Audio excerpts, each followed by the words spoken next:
These niggas talking about.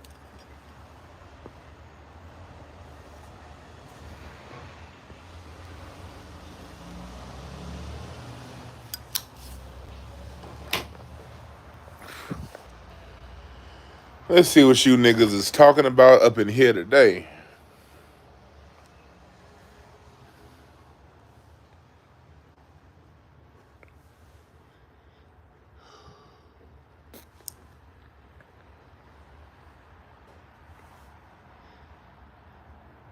What up? What's up, American Negro? What's up, Evan?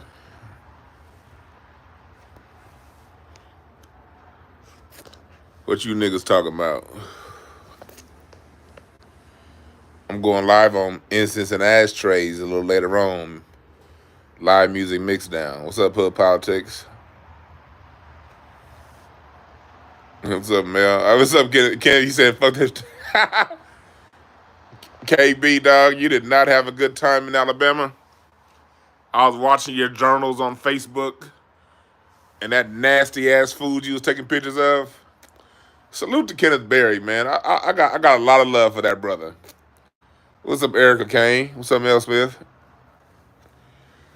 Yeah, salute to Kenneth Berry, man. We had me and Kenneth, we had like a random meet. Like I met Kenneth Berry when I was driving Uber. It was like he was like literally one of my last Uber drives ever.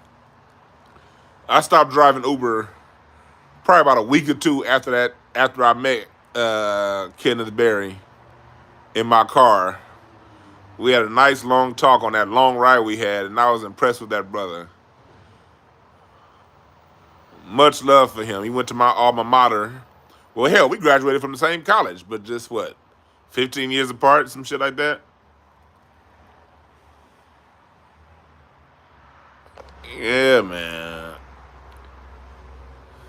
I drove Uber this past weekend for the first time in almost in about 2 years. I drove Uber for the first time in about 2 years this past Super Bowl weekend. And it was cool because I only drove for like 6 hours and I made like $500. And I drove like 6 hours. Like 3 hours on Saturday night, 3 hours on Sunday after the game. Uber's a good way to just get a temperature of what's going on in life and be your own anthropologist when you drive Uber. I probably ain't driving Uber again no time soon. But I will continue to do it off and on just for the experience of being a creative.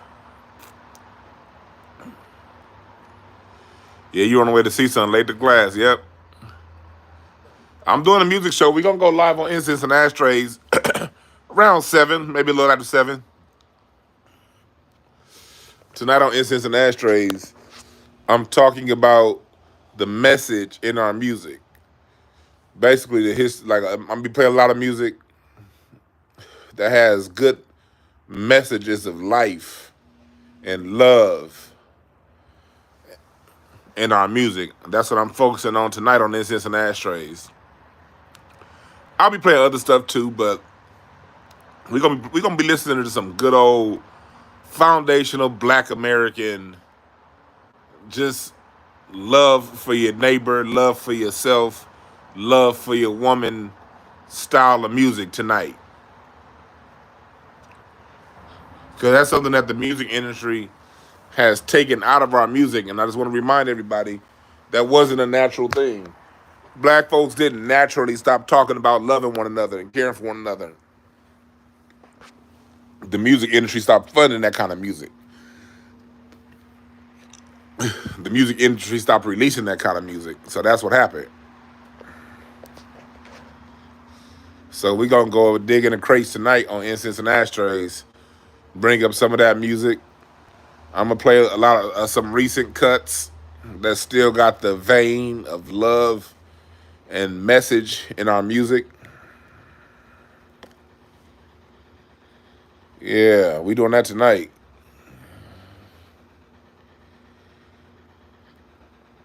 What's up, American Negro? Mm-hmm. Let me see if I can type in the chat room. I'm trying to see if I can type in the chat room.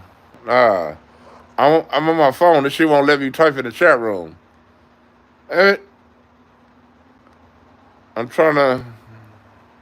Nah, okay. Damn. I'm trying to type the link in there. It's mixcloud.com/DwannB. Because, man, y'all saw that African dude trying to claim rap and hip hop as African? Part of that's our fault. If you notice, when you look at music history, whenever you see like documentaries on music history and they're describing music history, they always want to tie our music back to Africa. Black Americans' music is the least tied to Africa music across the Western Hemisphere. Okay? Let me say that one more time. Black American music is the least connected to Africa throughout the Western Hemisphere. How do you say that, Dwann? Well, I just look at the historical records. First of all, only 4% of the slaves from Africa came to the United States. That off the bat, basically knocks out any ties to Africa our music has. And number two, drums and instruments were outlawed on the plantations of North America.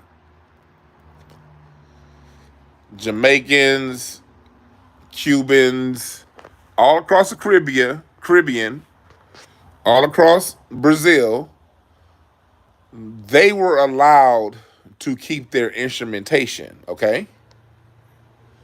So at this point, we use deductive reasoning. This is how you can make claims. And black people, we have to get used to making claims again and speaking for ourselves, not waiting on others to validate what we see. You can use deductive reasoning. If 4% of the whole slave trade happened and came to North America, and slaves in North America were not allowed to keep their drums and instruments, then you're looking at, because jazz started really becoming a thing in the 1890s, 1900s.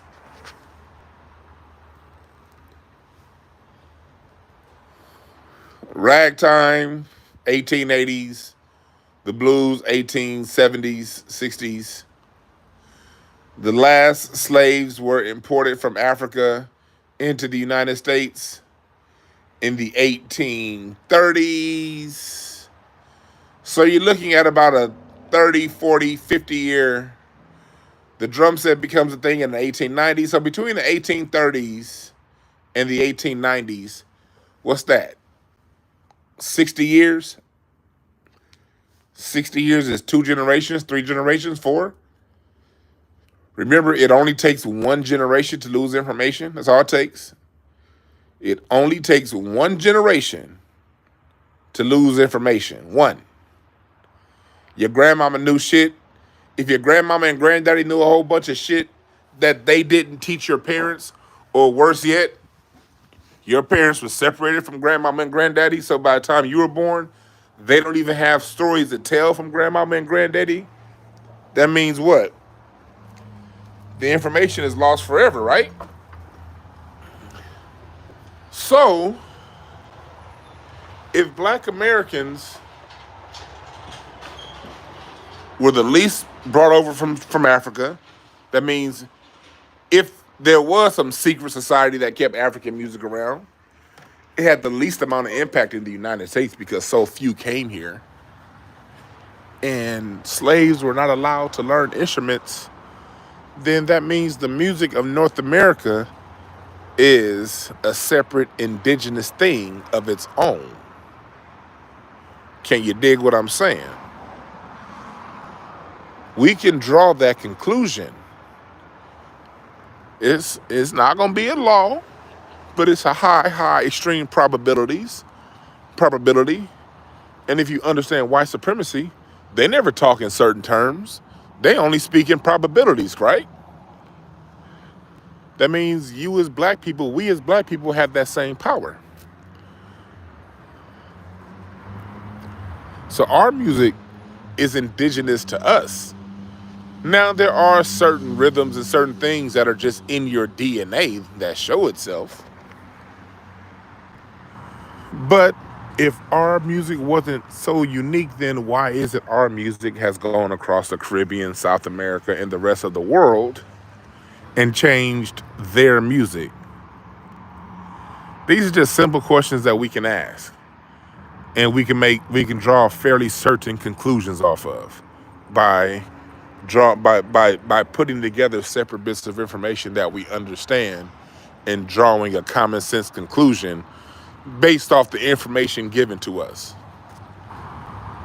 Now, when it comes to Latin music is African. The people in the Latin diaspora were allowed to keep their instrumentation. That's one. Two, what we call Latin diaspora, they were all either expelled from Spain by the Moors or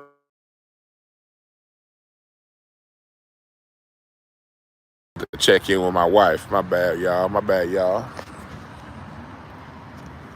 wife out there with the family. But that's how it goes. These are conclusions that we as a people, we can draw on our own. We don't need white people's help to draw these type of conclusions.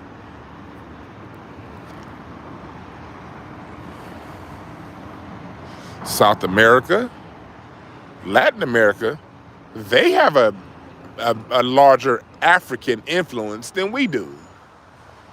But what happened when South America and the Caribbean came across black American music?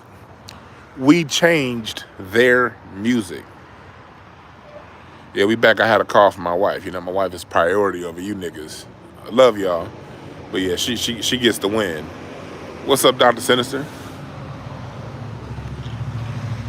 But when it comes to our music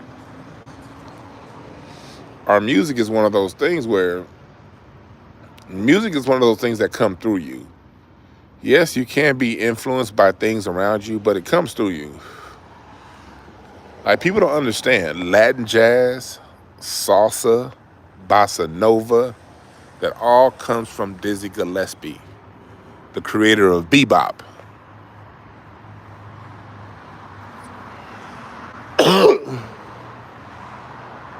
That's American, purely. 1940s, now you're talking about 110 years since the last slave was imported. And you're looking at about another 200 years since drums were outlawed in America on the plantations. So how did it come from Africa? Now the indigenous Americans got to keep their drums.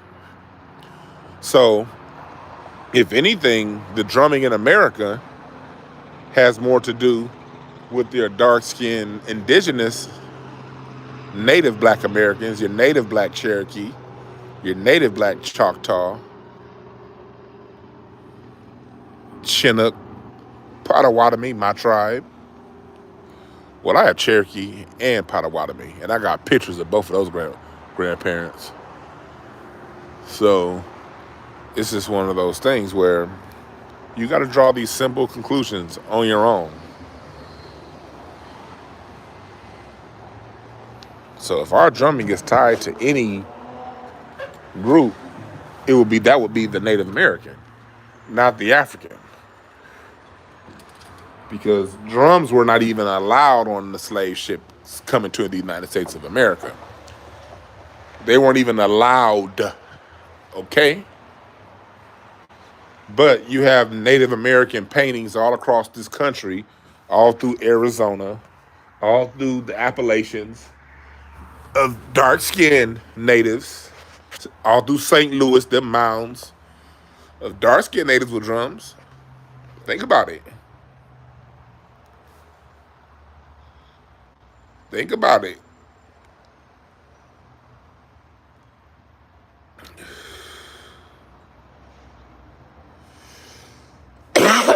You know what I'm saying? So, yeah, I'm going live on Incense and Ashtrays. We're going to play some music tonight. We're going to go live in about 20 minutes. About 7 o'clock Western time. If you're on the East Coast, that's 10 o'clock. If you're Central, 9 o'clock. We about to go live and play some music tonight. I'm going to set the show up when I'm done with this joint. Yeah. So what y'all talking about? Y'all need to go to mixcloud.com/DwannB. Mixcloud.com/DwannB. We about to play some music tonight.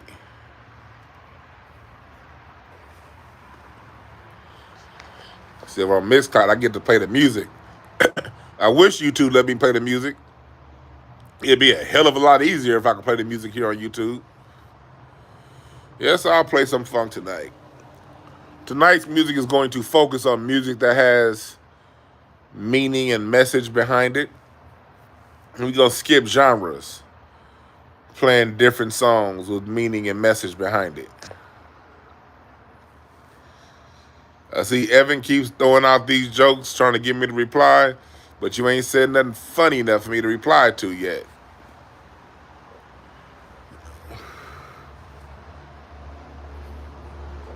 Yeah.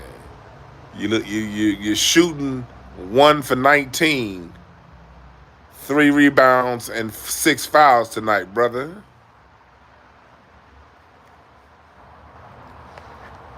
But yeah, we're gonna do some music tonight.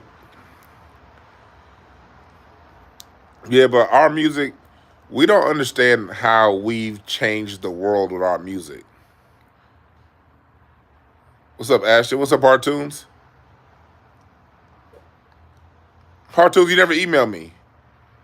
I don't think you did. I didn't see it. Incense and ashtrays at Gmail. I got a couple loops. I'm gonna send you away. A couple loops.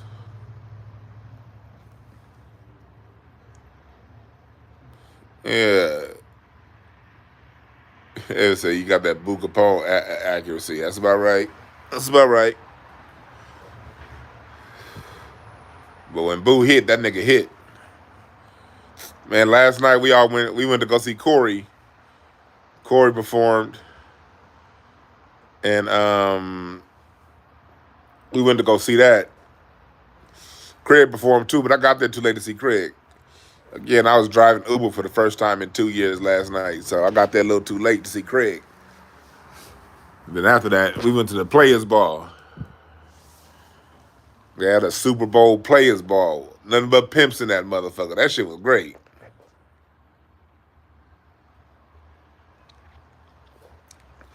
My take on an African artist claiming hip-hop, we used to this. That's my take. We as black people, we're used to this. They've been trying to take our creation since day one.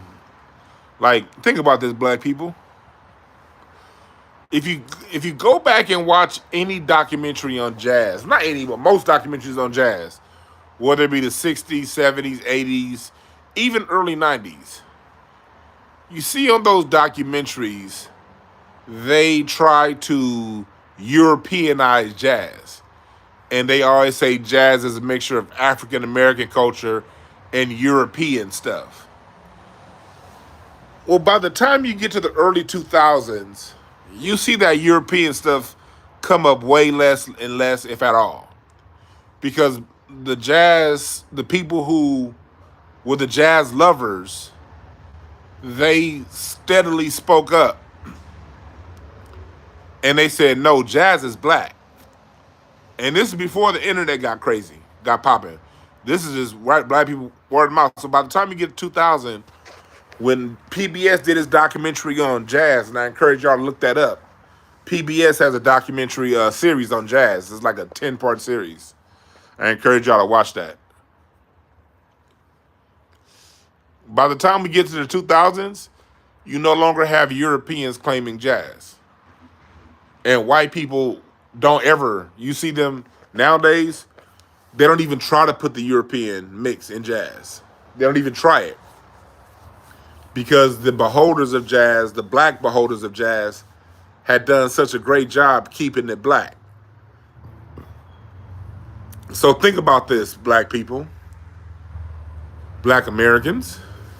If we can fight off the white supremacists from claiming jazz, from claiming rock and roll as we've successfully done, the fuck you think we gonna do to these Caribbeans and Africans trying to claim our shit? That's light work.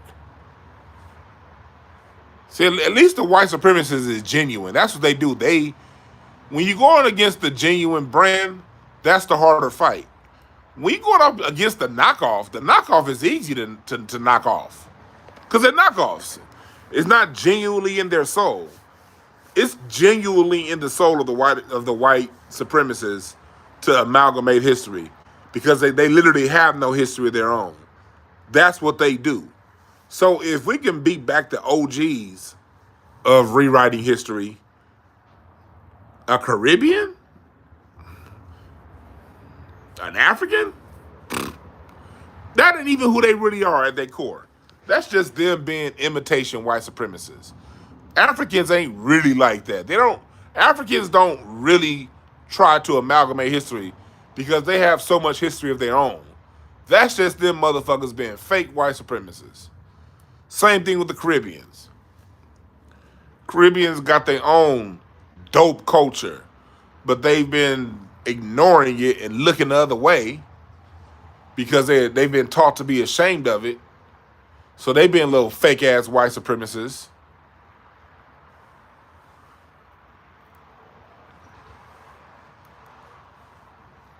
But it ain't gonna work.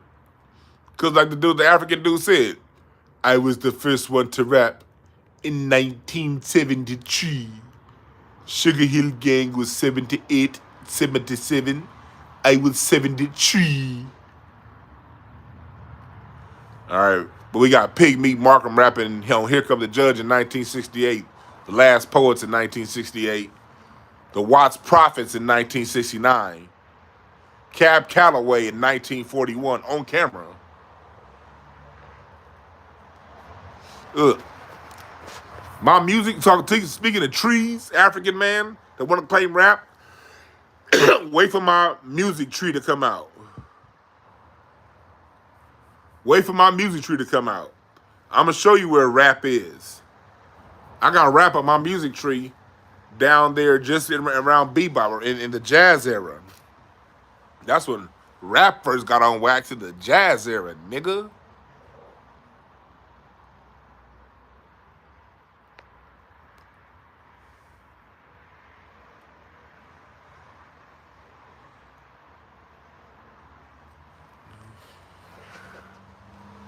You dig what I'm saying?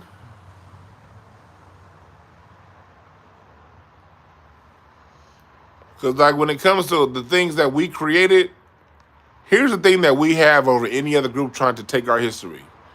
We have names and dates.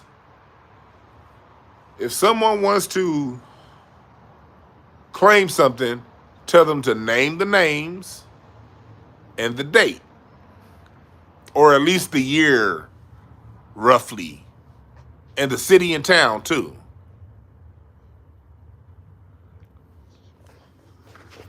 When black Americans claim what we claim, we can name the person that invented it. We can, if it's anytime after 1920, we can literally go back and play the song. If it's anytime after 1920,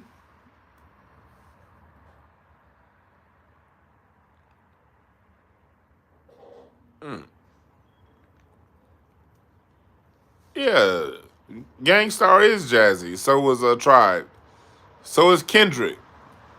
Kendrick is jazzy. Kendrick has live jazz musicians. You gotta look up Roy Hargrove. Roy Hargrove is the modern link between the R&B, hip hop sound and jazz. Roy Hargrove. That was him on trumpet for a lot of your Most Def stuff, your D'Angelo stuff, Erykah Badu, your Tribe.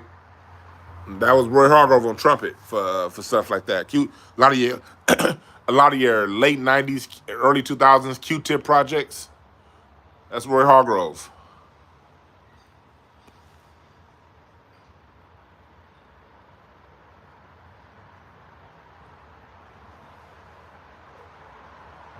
You know how they managed to erase the last poets? Let me tell you how they've been so successful in amalgamating our history. We don't know it and we don't talk about it and we don't acknowledge it. That's how. And anybody who follows me on Facebook, you can go back to my Facebook post in 2009, as far back as they allow you to go on Facebook. If they allowed us to have MySpace, if we can go back and see our old MySpace posts, you will see my fucking MySpace posts. I've been saying for years, hip hoppers need to acknowledge where they come from. Hip hop is not some separate thing floating that got created in 1967.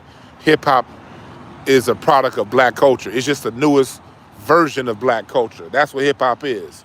And everything going on in hip hop happened in the blues.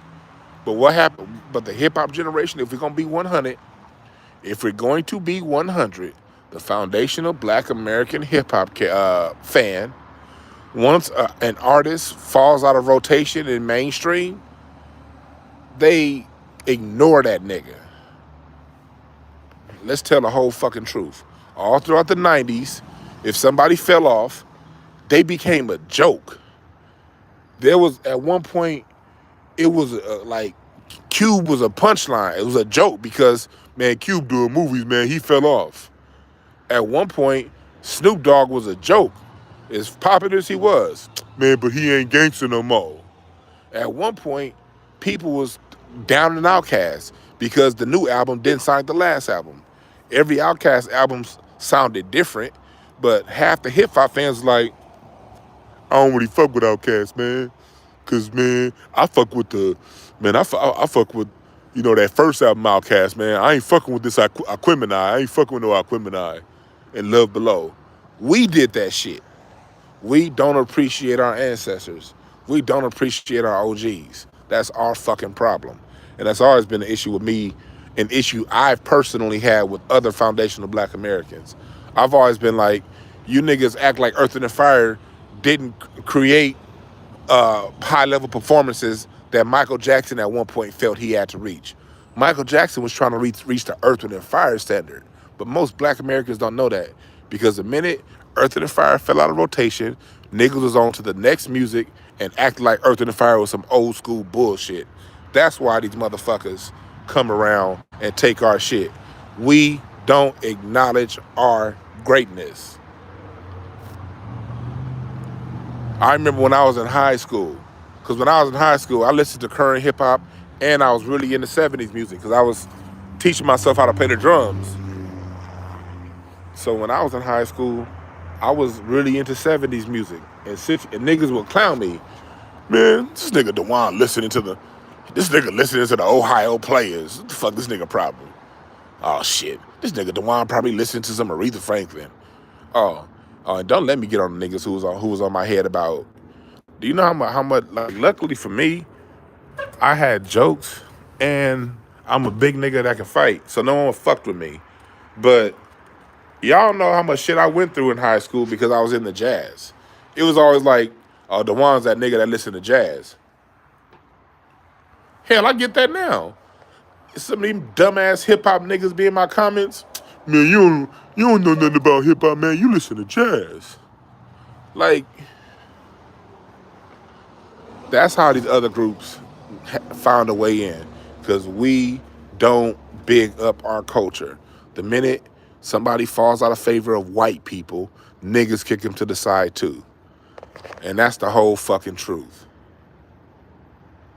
That's the whole truth.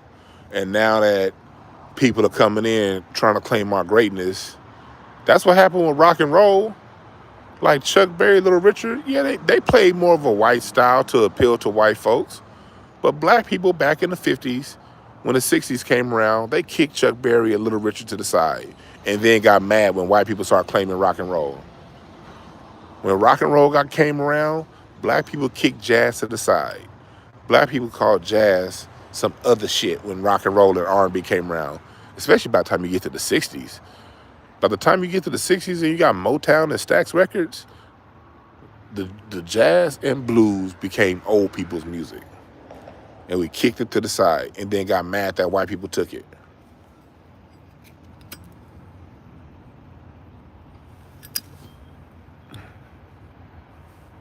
That's what the fuck happened. That's how these people were able to step in and lay claim to our shit because we kicked it to the fucking side like a bunch of dummies. We kick it, and we doing it right now. We do it right now. We ain't stopped doing that shit. We still do it. The minute I look at my post sometimes I put up a post talking about how much I enjoy 70s music.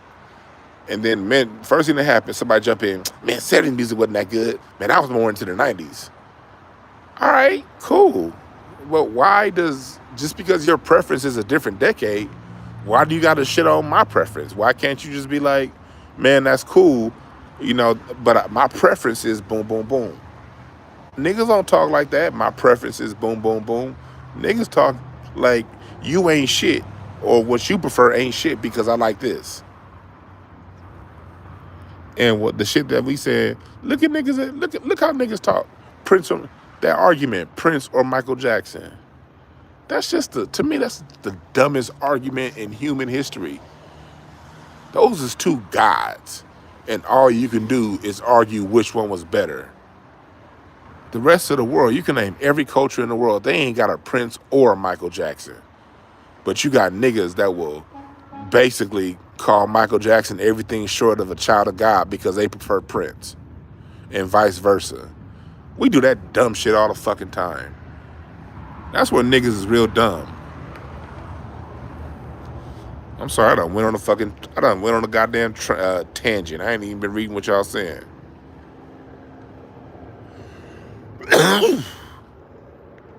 Man, that's our problem.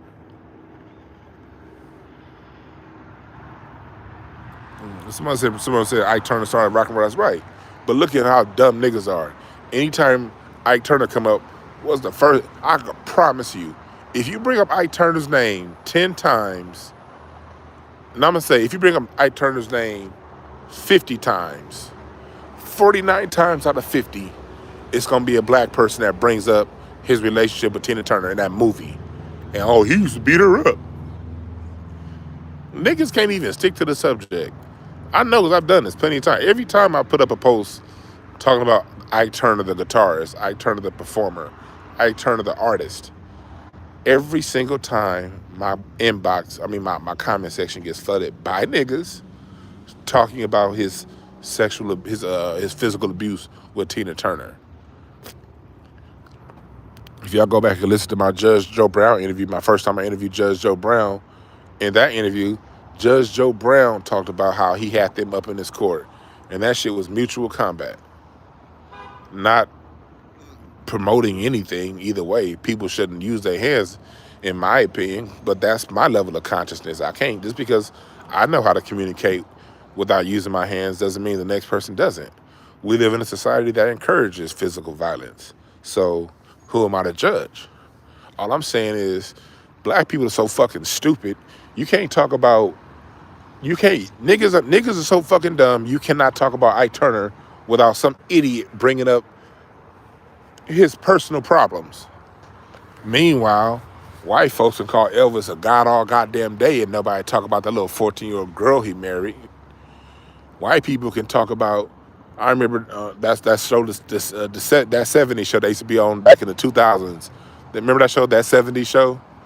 They're like, we're going to a Ted Nugent concert. Ted Nugent be on Fox News Nobody talks about the fact that Courtney Love was on Howard Stern saying that she had sex with Ted Nugent when she was 12. This bitch said this shit on Howard Stern. She fucked Ted Nugent when she was 12. But white folks can bring up Ted Nugent's sorry ass without bringing up that. We got to be the dumbest motherfucker sometimes. And then be like, then get mad at what white people do. The minute you say anything good about a black man, look, same thing with Joe Jackson. Think about this shit. Go bring up Joe Jackson's name 10 times. I encourage y'all to do this test yourself. Bring up Joe Jackson's name 10 times. I guarantee you all 10, the black person you talking to is going to bring up his abuse of how he abused his kids. When everybody back in the 60s, every 60s and 50s, every kid got their ass whooped. Like, whoopings were a normal thing in the 60s and the 50s. Hell, it was normal in the 80s when I grew up. They didn't start making that shit not normal till the 90s. But my generation was so Joe Jackson whooped his kids into greatness. Instead of praising that shit, niggas be the first ones. Man, Joe Jackson, man, he whooped his kids. That's how these, that right there, that part right there is how these other groups come in and claim our shit. Because we kick our shit to the side over some dumb shit white supremacists fed to you. I swear we some butt fucks sometimes. I swear to God, like I love black people, but if there's anything that pisses me off about black people more than anything else, it's the fact that we play along with these bastards. They say one thing about our great heroes, and then that becomes the gospel for the rest of that, as long as that person's name is brought up. Luckily, we for the most part fight back when it comes to Michael Jackson. Michael Jackson's shit was so bogus. Half of us don't play along with the Michael Jackson part. Other half do. Half of us still do. But half of us don't play along with the Michael Jackson part. Half of us.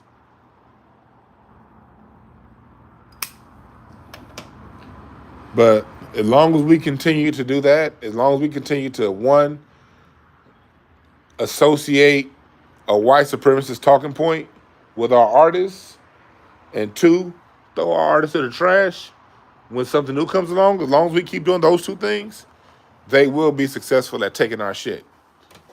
I can promise you that. I promise you.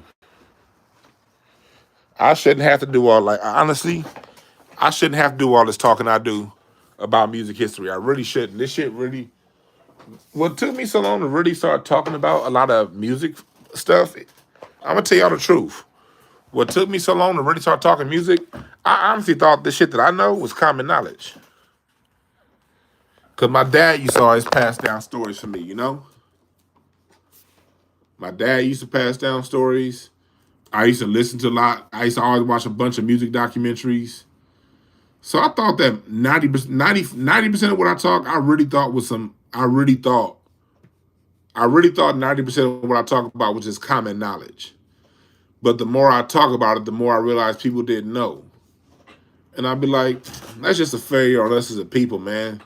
Like, luckily for me, I had a dad my dad talked to me a lot, like when it came to music. Luckily for me, I had a father that really would sit there with me, and we'd be in the car together. He'd be telling me a whole bunch of stories about the music. But I knew it was bad when, y'all remember that show? Y'all remember that show? What was that show called? It's still on, Blackish. It was an episode of Blackish where the kids did not know about Prince. And the whole episode, mom and dad are telling their kids about Prince. Mind you, their kids are teenagers, and at the time, the kids were the younger ones were 8, and the older ones were teenagers. But I thought about the episode and thought about how that really happens in a lot of households. And I was thinking the only way your kids could not know about Prince is if this whole time you've been raising them, you never played Prince. Because if Prince meant that much to you, you would have been playing Prince this whole time, and Prince would just sound like would be as familiar with them as their favorite artist. Like parents miss opportunities like that. Play your music with your kids, but instead of judging your kids' music, play it with them and talk about how that song made you feel when it came out. Talk about the chick you met or whatever. Just have general basic conversations with your kids, listening to the music. Because when the music is good, it don't matter how old it is. People gonna feel it if you understand that. But those are things that we as a culture don't do enough of. And since we don't do enough of that, our kids don't know about our shit. And yeah, the message get lost.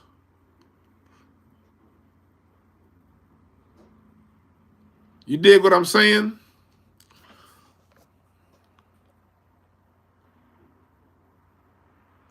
That's our problem. No, there were still separations when they were using samples because most people didn't even know they were using samples. If you're gonna tell the truth, the people who DJ maybe rapped a little bit, who was deep into music, they knew it was samples. But back in the '90s, man, people didn't know "Hypnotize" was by what's his name? That white boy. What's that white boy's name?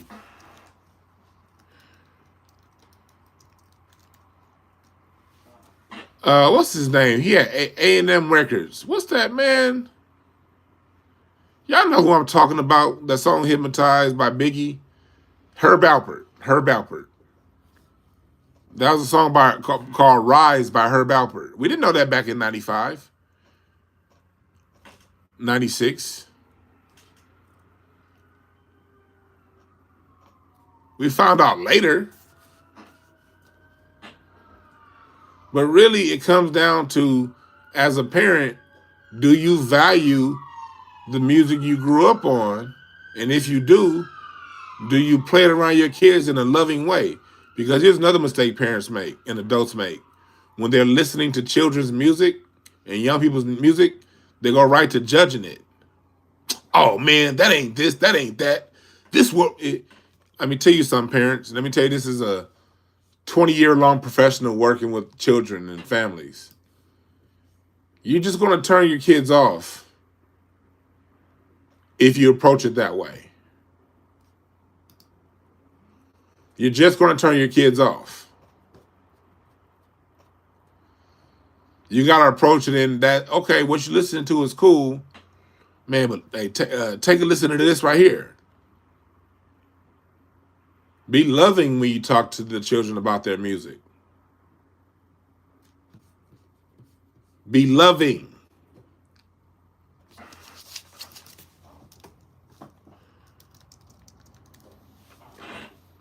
That's how you got to do it. Speak about it in a loving way. But anyway, go over to Mixcloud. I'm about to start DJing right now. Tonight, we talking about the message in black music. I'm going to be playing a lot of music that had messages in them and showing that how we coded messages of life, messages of love, messages of healing within our music. I'm about to do that right now on Mixcloud. Mixcloud.com/DwannB. Download the app.